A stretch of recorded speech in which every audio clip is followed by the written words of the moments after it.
क्या आपको पता है कि फ्री फायर एक्चुअली में क्यों बैन हुआ है अचानक से? व्हाट्स द एक्चुअल रीजन, सही वजह क्या है जिसके चलते ये हाहाकार अचानक से हो गया? और क्या आपको पता है कि एक मगरमच्छ के चलते, पानी के मगरमच्छ के चलते पूरा का पूरा प्लेन क्रैश हो गया? इस वीडियो में आप ऐसे गजब फैक्ट्स को जानोगे कि आपके होश उड़ जाएंगे। फैक्ट नंबर 9, एक एयरक्राफ्ट था लेट L410। उसके अंदर एक इंसान क्रोकोडाइल को स्मगलिंग कर रहा था। वो क्रोकोडाइल को छुपा के रखा हुआ था प्लेन में, और अचानक से क्रोकोडाइल निकल गया। और फिर क्या हुआ कि जितने भी पैसेंजर्स थे वहां सब हड़बड़ाने लगे और आगे पीछे दौड़ने लगे।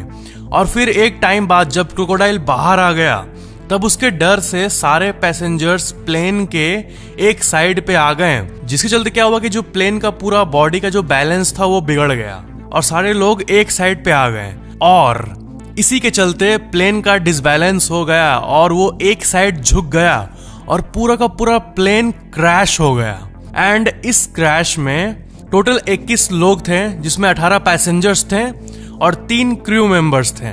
और इन टोटल 21 लोगों में से 20 लोग मारे गए और सिर्फ एक इंसान बचा, जिंदा रह पाया। और उसी एक इंसान ने पूरी की पूरी कहानी को बताया पूरे वर्ल्ड के सामने। तो ये था हिस्ट्री के सबसे अजीब इवेंट्स में से एक। Fact number 8, Chichen Itza. इसको तो आपने जरूर देखा होगा, अभी के टाइम पे बहुत सारे हिस्टोरिकल फोटोज में ये दिख जाता है। बट जब ये शुरू में डिस्कवर हुआ था ना, तब ये कुछ ऐसा दिखता था और लोगों को लगा कि ये कोई माउंटेन है या वैसा कुछ है। बट उन्हें ये नहीं पता था कि आज से इतने साल पहले बना एक मॉन्यूमेंट है। एंड उस टाइम ये ऐसा दिखता था। फैक्ट नंबर 7, एक 23 ईयर ओल्ड मैक्सिकन रैपर है जिनका नाम है डांसुर। एंड इन्होंने एक बहुत ही गजब सा काम किया है। इन्होंने अपने नेचुरल बाल को सबसे पहले बॉडी से हटा दिया। एंड बाल के बाद क्या है कि लोग बाल हटा के नए बालों का ट्रांसप्लांट कराते हैं ताकि बाल और घने उगे और जैसा चाहे वैसा वो अचीव कर पाए। बट इन्होंने अपने नेचुरल बाल को हटा के गोल्ड के चेन्स को आर्टिफिशियली हुक कर लिया, अपने बालों में इम्प्लांट करा लिया। मतलब गोल्ड के हुक को सर्जिकली इम्प्लांट करा लिया अपने स्कैल्प पे, और अब ये कुछ ऐसे दिखते हैं। एंड जब ये हुआ था तब इनके ऊपर कई आर्टिकल्स आए थे। मतलब ये अलग दिखने के लिए ऐसा किए, लिटरली गोल्ड के चेन्स को अपने माथे पे इम्प्लांट करा दिए। फैक्ट नंबर 6, अभी जब इतना कुछ हाहाकार मचा हुआ था तब साउथ कोरिया में सोशल डिस्टेंसिंग को फॉलो करने के लिए वहां पे जो एग्जाम्स हो रहे थे ना, वो लिटरली कुछ ऐसे हो रहे थे जैसा कि आप अपने स्क्रीन पे देख पा रहे हो। मतलब ओपन फुटबॉल ग्राउंड्स में बैठा के सोशल डिस्टेंसिंग का पालन किया जा रहा था और सारे स्टूडेंट्स को इतने दूर दूर बैठाया जा रहा था। ये फोटो में आपको देखने में लगेगा कि ये पास ही है kind of, but football ground बहुत बड़ा होता है। तो एक के बीच में बहुत ज्यादा डिस्टेंस था, इतना डिस्टेंस था कि कोई ऑफ कोर्स चीटिंग और ये सब का भी ध्यान रखा गया था जिससे कोई एक दूसरे को कम्युनिकेट ना कर पाए। और सोशल डिस्टेंसिंग के टाइम पर ऐसा कुछ एग्जाम साउथ कोरिया में लिया जा रहा था। फैक्ट नंबर 5, क्या आपको पता है कि एक बहुत ही अमेजिंग सा फैक्ट है, जो उल्लू होते हैं आउल, वो सांपों को अपने पेट की तरह यूज करते हैं। अपने नेस्ट, जो आउल का नेस्ट होता है ना, उसे सांप से क्लीन करवाते हैं। मतलब नौकर बना के रखते हैं सांपों को, आउल के बारे में। जब मैं ये फैक्ट सुना था तब ये मुझे बहुत ही ज्यादा अमेजिंग लगा था। ये कोई मूवी का कहानी लग रहा है, लेकिन नहीं, नेचर में बहुत से अमेजिंग चीजें हैं जो कि हमें बहुत कम पता है। वो एक तरह के स्नेक्स को लाते हैं, उल्लू, जिसे कहते हैं ब्लाइंड स्नेक्स, एंड उन्हें अपने पेट की तरह इस्तेमाल करते हैं। फैक्ट नंबर 4, क्या आपको पता है कि क्रोकोडाइल एंड एलिगेटर जो है वो इतने लेजी दिखते होंगे आपको। ये बहुत बड़े क्रीचर्स होते हैं, लेकिन ये पेड़ पे भी चढ़ सकते हैं एंड ये हमेशा ऐसा करते रहते हैं रेगुलरली। जी हाँ, क्रोकोडाइल एंड एलिगेटर्स जो है ये क्लाइम कर सकते हैं ट्रीज में। फैक्ट नंबर 3, क्या आपको पता है कि एक स्कैमर है जो कि $242 मिलियन का एक एयरपोर्ट, एक बैंक को बेच डाला। वो भी एक ऐसा एयरपोर्ट जो कि एक्चुअली में कभी एग्जिस्ट ही नहीं करता था। जी हाँ, मतलब एक ऐसा एयरपोर्ट जो कि एग्जिस्ट नहीं करता था, इसको बैंक को बेच डाला और उसे $242 मिलियन भी मिले।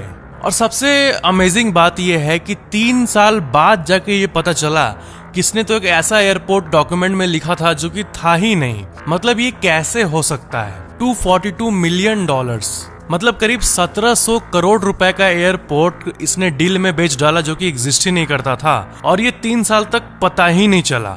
जब भी ऐसा कोई डील होता है तो बहुत सारे लॉयर्स और बहुत कोई इसमें इन्वॉल्व होते हैं, बट पता नहीं कैसे सबको खरीद लिया या क्या। बट ये 90s के समय का सबसे बड़े स्कैम्स में से एक था। फैक्ट नंबर 2, साल 1987 में एक इंसान ने unlimited first class American airlines का टिकट खरीद लिया $2.5 लाख में।